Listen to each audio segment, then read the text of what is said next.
here to talk about our future, both the future of our species, Homo sapiens, and about your own personal future. And nobody really knows what the world would look like in 2050.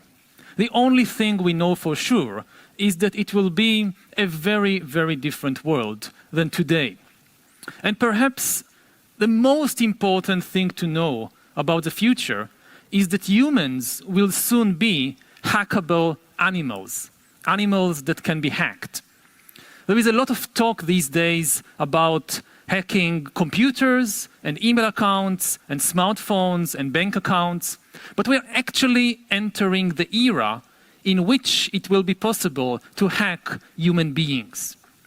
Now, what does it mean to hack a human being?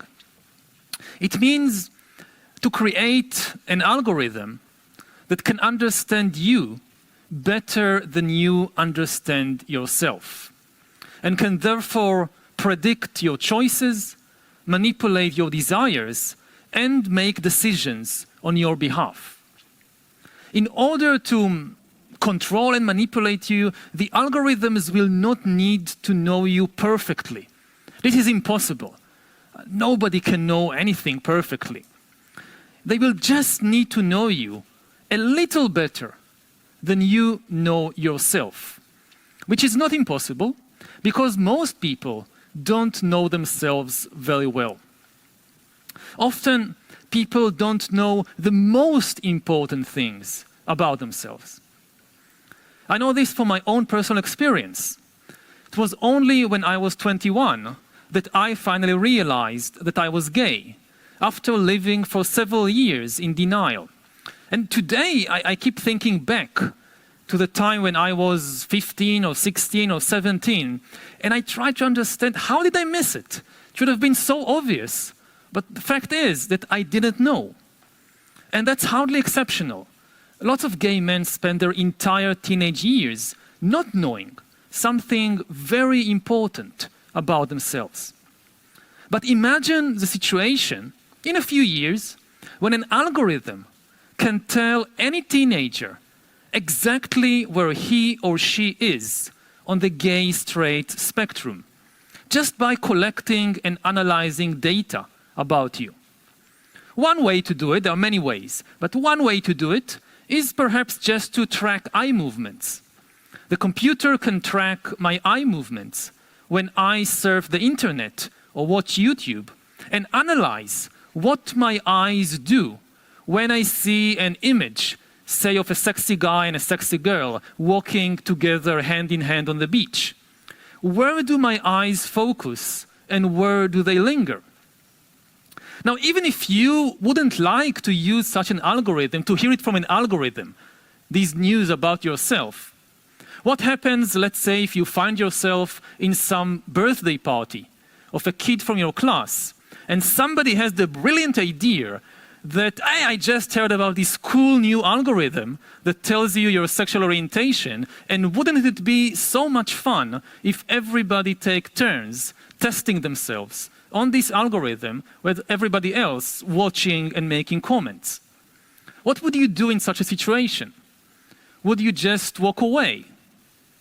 And even if you do walk away, even if you do keep hiding from yourself, from your classmates, you will not be able to hide from Amazon or from the secret police or from Coca-Cola.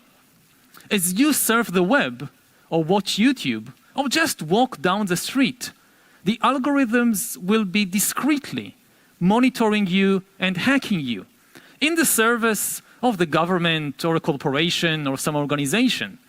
Maybe you still don't know that you're gay, but Coca-Cola already knows it. So next time they show you an advertisement, they choose to use the version with the shirtless guy and not the version with the girl in the bikini. And next day when you go to the shop, you choose to buy Coke and not Pepsi, and you don't even know why. You think you did it from your free will. They know why you did it. And such information will be worth billions. Now, I know, of course, not everybody is gay, but everybody has some secrets worth knowing. Now, what do you really need in order to hack a human being? You need two things, just two things. You need a good understanding of biology, and especially brain science, and you need a lot of computing power.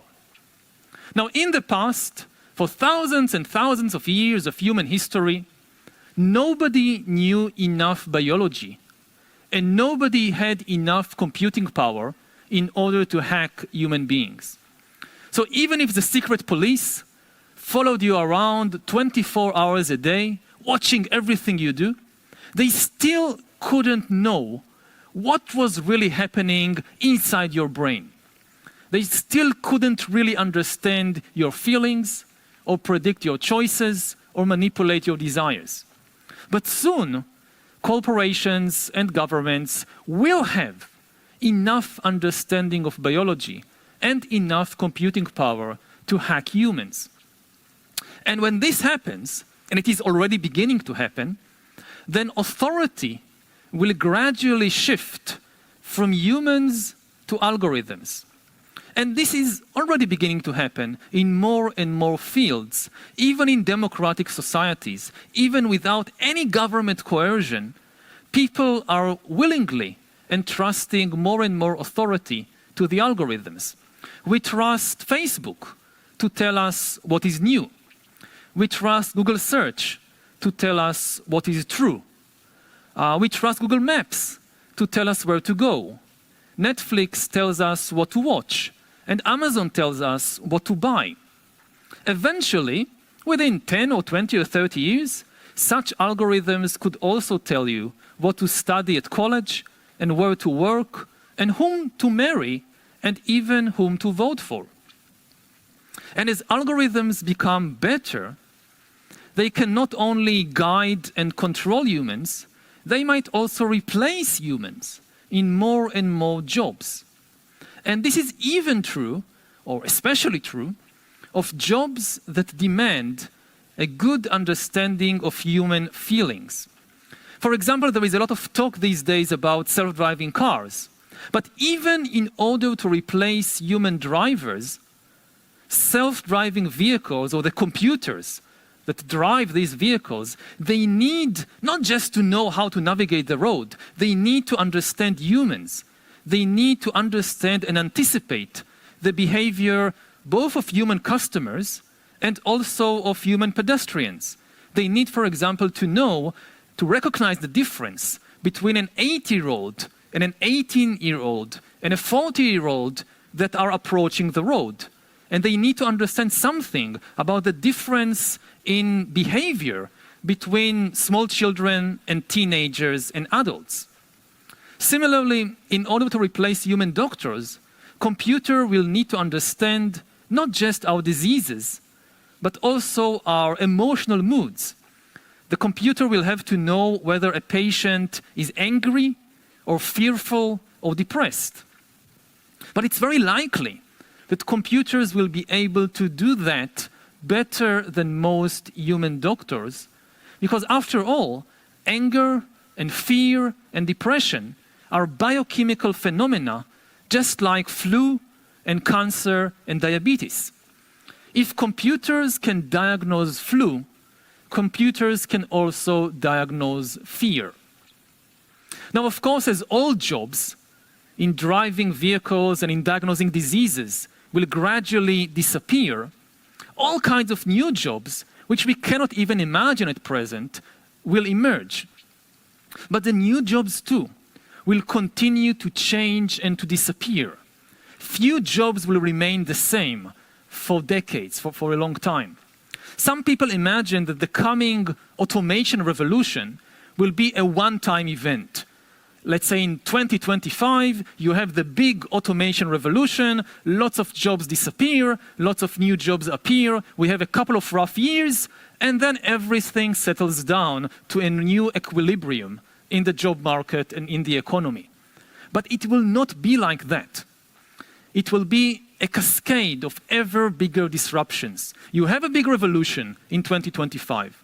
You have an even bigger revolution in 2035, because by then AI is so much better. And an even bigger revolution in 2045, which means that to stay relevant, you will have to reinvent yourself, not just once, but repeatedly. Like every 10 years, 15 years, to reinvent yourself. And the main obstacle for doing that might well be psychological, more than economic or technological. It's just very, very hard to reinvent yourself, especially after a certain age. When you're 15 or when you're 18, you're basically creating yourself, inventing yourself, and it is very, very difficult. But it's much more difficult to do it when you're 40 or 50. You probably know by now that adults don't like to change. They tell you to change all the time, but they don't like to change themselves, because it's very difficult. So the most important goals of education in the 21st century are probably to develop your emotional intelligence and your mental balance, because you will need a lot of mental balance and mental resilience to deal with a very hectic world, to keep learning throughout your lives, and to repeatedly reinvent yourself and stay ahead of the algorithms. Now, I hope all this doesn't depress you too much. It's not the point. I mean, they told me repeatedly, don't scare the kids. But I really think that you can handle it, that you can really rise to the challenge. Humans are extremely adaptable beings. If we know what we are facing, we can adapt to it and we can find solutions. And I'm really most curious to hear what you have to say about all this. So thank you for listening.